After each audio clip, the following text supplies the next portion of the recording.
Bagaimana kabarnya hari ini? Sudah bermain dengan teman-teman? Sudah berbuat baik dengan teman-teman? Dengan kakak, dengan adik? Apakah sudah menurut hari ini dan orang tua? Ayo, apa masih ada yang suka ngelawan? Atau masih suka mukulin adiknya? Oke, anak-anak di sini semuanya sehat ya. Cantik, ganteng, manis. Semuanya pasti sudah pada sarapan ya? Udah pada makan? Siap. Di sini Bu Guru akan bercerita tentang Selamatkan Siklopku. Anak-anak, ada yang tahu Gunung Siklop di mana? Coba Bu Guru mau dengar apa yang diketahui anak-anak tentang Gunung Siklop.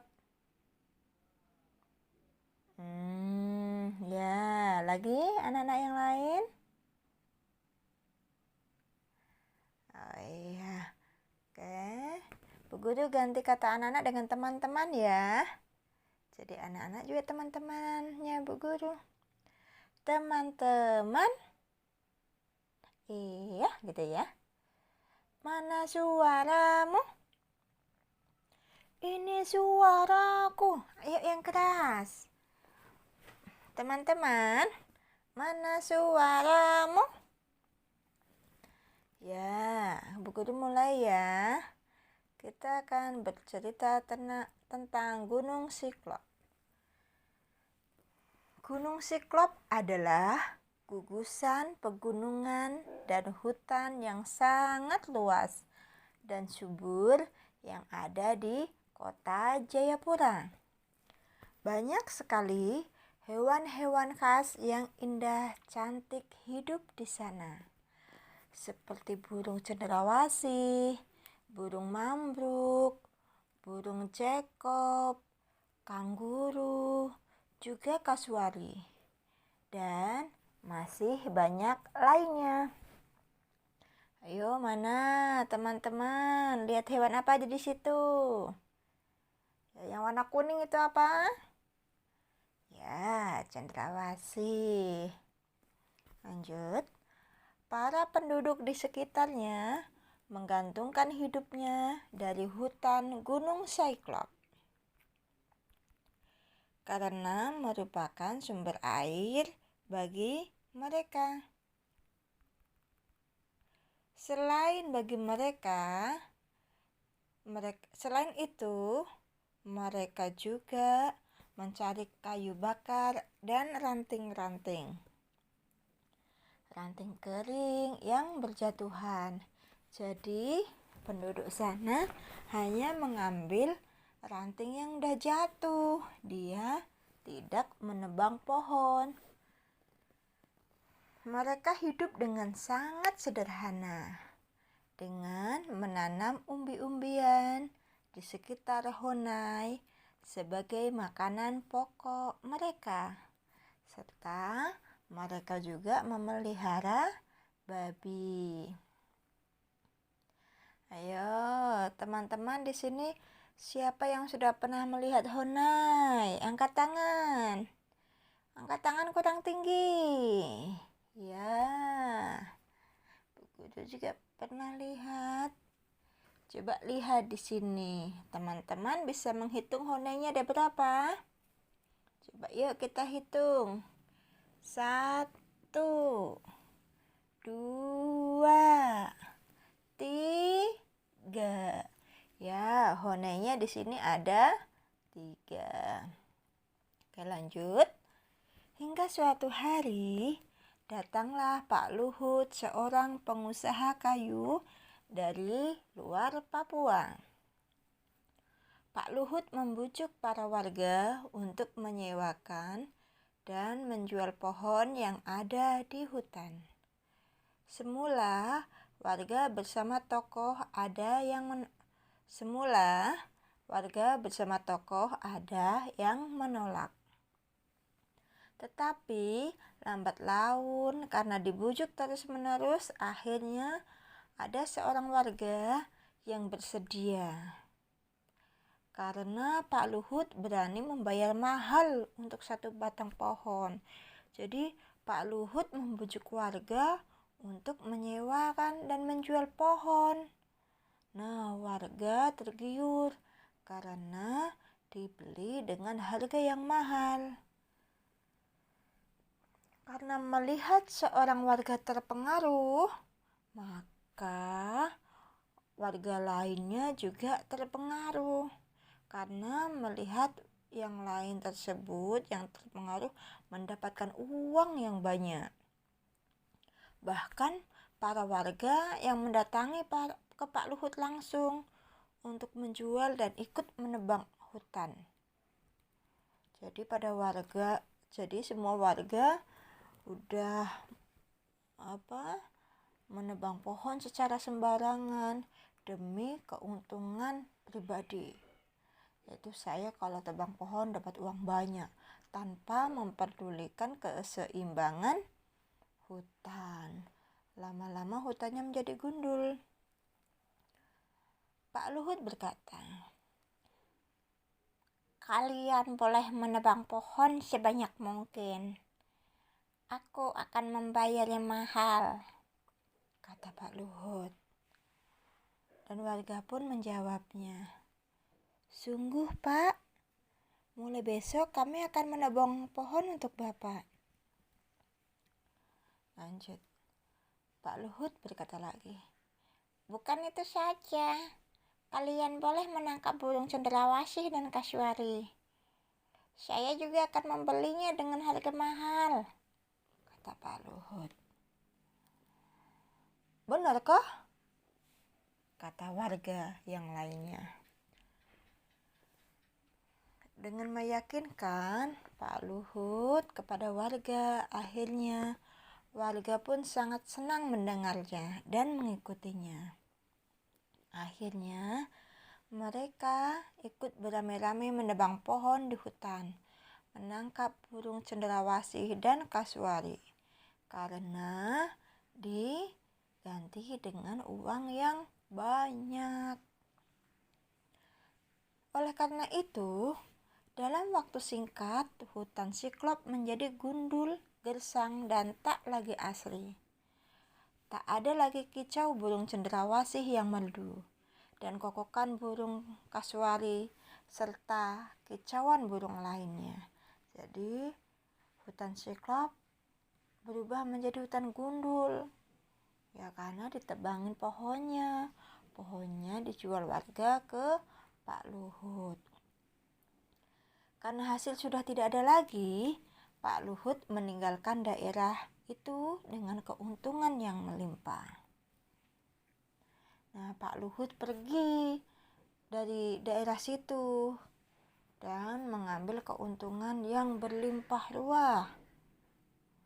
Beberapa bulan kemudian, uang para penduduk dari hasil menebang pohon yang dijual ke Pak Luhut pun segera habis untuk kebutuhan sehari-hari. Dan tibalah musim kemarau tiba. Sumber-sumber mata air di pegunungan Siklop mulai menyusut dan mengering. Diikuti sumur-sumur penduduk menjadi kering dan udara terasa panas. Padahal sejak dahulu kampung mereka selalu berlimpah air dan tidak pernah kekeringan. Kebun-kebun penduduk pun gagal panen karena kekurangan air. Ranting-ranting pohon bakar, ranting-ranting untuk kayu bakar pun sangat sulit dicari. Hidup mereka menjadi susah. Hutan pegunungan Siklop yang mereka banggakan kini menjadi gundul dan gersang. Bahkan ketika giliran musim hujan tiba, hutan Siklop pun tidak lagi mampu menahan dan menyimpan air, yang akhirnya menyebabkan longsor dan bahkan terakhir banjir bandang yang dahsyat dan menelan korban jiwa. Masih ingatkah teman-teman di sini waktu kejadian tanah longsor di Sentani?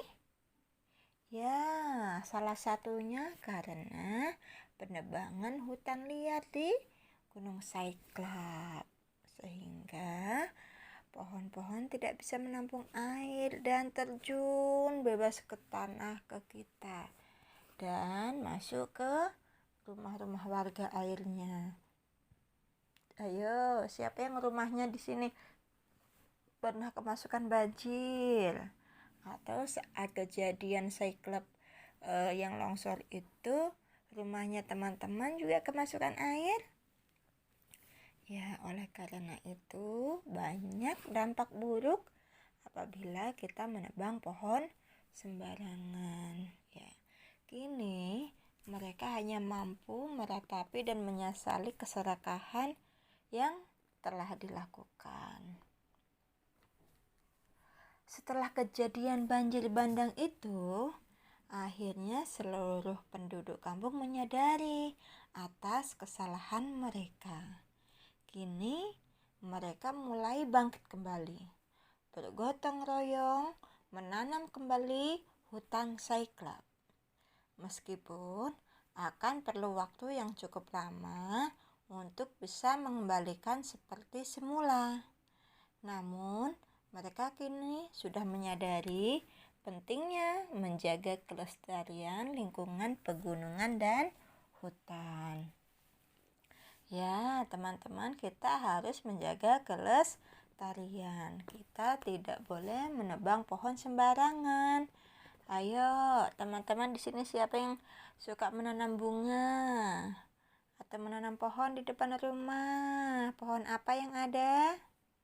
Oh, kersen. Ada lagi? Oh, bunga. Ada lagi? Tanaman cabai, jagung, dan lainnya. Ayo, kita bilang bunda dan ayah, mama, papa, bapak, ibu, mama, kita tanam bunga atau kita tanam pohon di depan rumah. Kalau tanahnya sempit bisa pakai pot. Dan tidak boleh menebang pohon sembarangan. Nah, warga kini sudah mulai merasakan manfaatnya bahwa harus menanam pohon kembali. Selain itu, di sisi lain, Pak Luhut terkena masalah karena ia menebang pohon atau membeli pohon ke warga dengan ilegal. Ya, di negara kita juga tidak boleh menebang pohon sembarangan. Begitu juga bagi para pengusaha ilegal. Jadi ada batasan-batasan bahwa yang sini dilindungi dan sana tidak. Nah, karena Pak Luhut saking banyaknya dan saking tamaknya, maka dia harus berurusan dengan polisi. Jadi kita tidak boleh seperti Pak Luhut ya.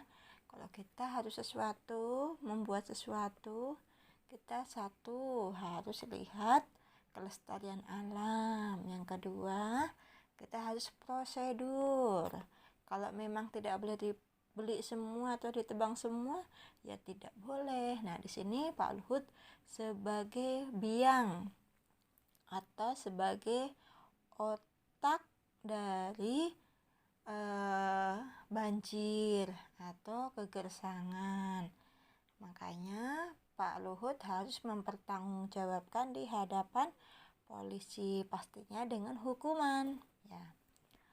Setelah tahu akibat dari perusakan hutan, kini seluruh warga kampung bahu-membahu untuk menjaga kelestarian lingkungan hutan pegunungan Cyclop demi masa depan mereka dan anak cucu mereka. Semua warga kampung sekarang menatap masa depan dengan penuh semangat. Karena hutan dan pegunungan yang mereka huni kini dirawat dan dijaga serta dilestarikan secara bersama-sama. Ya, anak-anakku, teman-teman, kita harus melestarikan alam. Itu kita harus menjaga lingkungan. tidak boleh buang sembarangan, tidak boleh membuang sampah sembarangan, tidak boleh menebang hutan, dan kita juga harus bertanggung jawab menjaga lingkungan. Hidup sederhana dan menahan diri. Jangan sampai karena ada Pak Luhut yang menawarkan uang banyak sehingga kita cari cendrawasih untuk dijual dengan harga mahal. Padahal cendrawasih sudah tidak boleh dijual belikan. Ya. Nah, anakku, agar burung cendrawasih terlestari, karena saat ini burung cendrawasih sudah langka. Jangan demi karena uang kita rela memburu burung cendrawasih. Oke anak-anakku, sampai di sini kita bercerita. Nanti anak-anakku atau teman-teman bisa melihat apa saja yang di foto-foto tadi atau di layar tadi. Ada apa saja? Ayo sebutkan.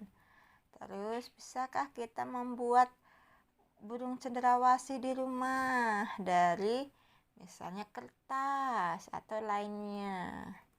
Ayo anak-anakku, bisakah kita membuat hiasan kepala yang untuk biasa dipakai orang Papua untuk menari dan lain sebagainya? Oke, sudah karena anakku, teman-teman. Sampai jumpa besok hari. Dan sekian. Terima kasih.